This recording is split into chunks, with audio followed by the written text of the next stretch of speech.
Maki versus Toji has been one of the most long-running debates within the entire Jujutsu Kaisen community, and honestly, it makes a lot of sense why when you think about it. Both of these characters are so similar in terms of practically everything, it only makes sense to compare them. I mean, when you think about it, they're the only two characters within the entire Jujutsu Kaisen series who do not have any cursed energy whatsoever.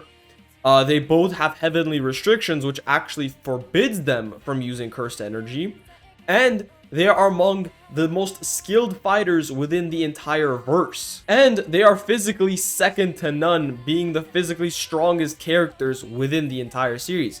However, with all of these similarities and both of these characters practically being the same character, which one is stronger amongst the two? Now, this debate really took off in chapter 198 of Jujutsu Kaisen, because in that chapter, Maki had fully awakened, and at the end of the chapter, it stated, another fierce human on par with Zenin Toji has been fully realized. And since then, this debate has not stopped. Now, a lot of people just take that statement as a way to say that Toji and Maki are equal. However, are they really equal to this point in the series?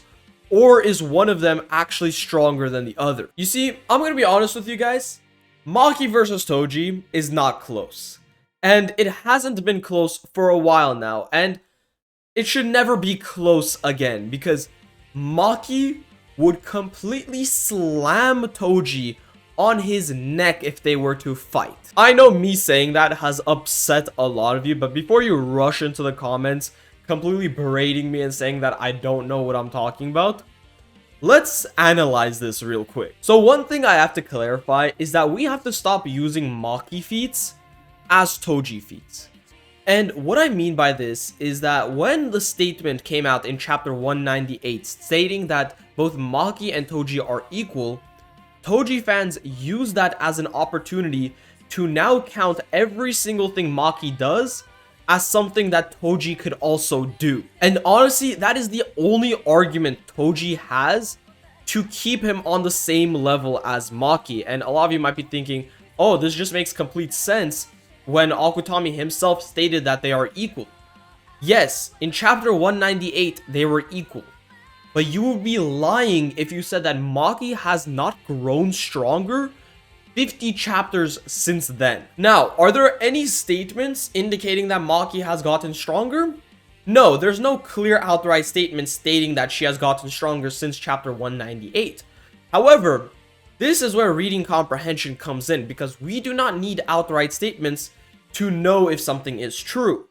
We had an entire 1 month time skip before the Sukuna versus Gojo fight, and that entire month time skip was dedicated for every single person to train and get stronger in order to fight Sukuna. Just because Yuji Itadori is the only character we saw actively training and actively gaining new abilities and getting stronger, does not mean he is the only character that got stronger. Like, do you guys really believe that characters like Maki, Yuta, Hikari, Higuruma, Choso, all of these characters were sitting around for an entire month not doing anything while Yuji was the only character that was getting stronger? Obviously not. They were definitely all training during that 1 month time skip in order to get stronger.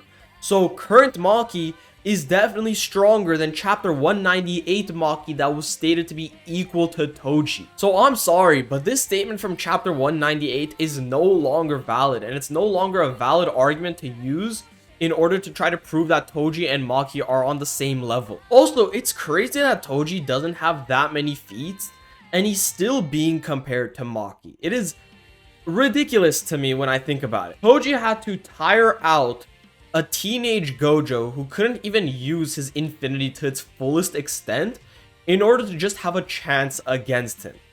And then, once Gojo awakened, Toji couldn't even keep up with teen Gojo. Like, he was getting absolutely embarrassed in every aspect. He couldn't even land a single hit on him.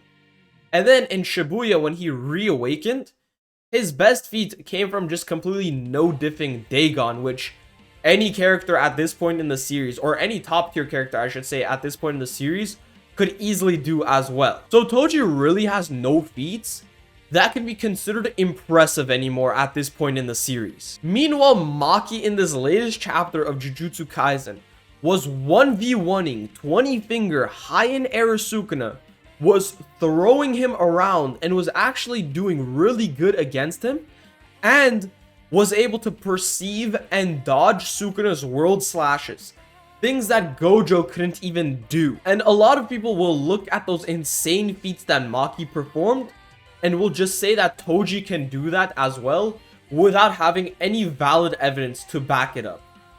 All arguments for Toji being stronger than Maki are headcanon.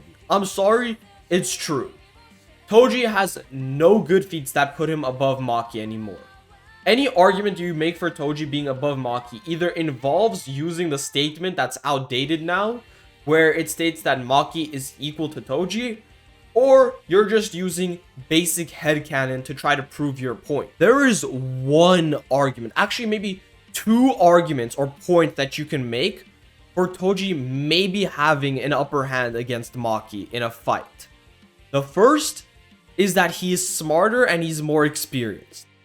We know that Toji is a master strategist, and we saw this during the hidden inventory arc where he purposefully set up an entire plan in order to take out Gojo. And he has a wider arsenal of tools and cursed weapons. But him being a master strategist is not really a valid point, because in a typical 1v1 scenario, especially in Jujutsu Kaisen, you are not going to have prep time against your opponent. Therefore, Toji being a strategist isn't going to really help him out in a fight against Maki. And as for a wider arsenal of tools, it's not really going to matter because both of them don't have any cursed energy, and Toji's main tool, being his inverted spear of heaven, is going to be useless against Maki, and it's just going to simply be another blade to her. Also, I forgot to mention this earlier, but a lot of people are trying to downplay Maki's feats against Sukuna because they're saying that Sukuna is extremely weakened. And yes, he is extremely weakened. He's literally having to keep his heart manually beating.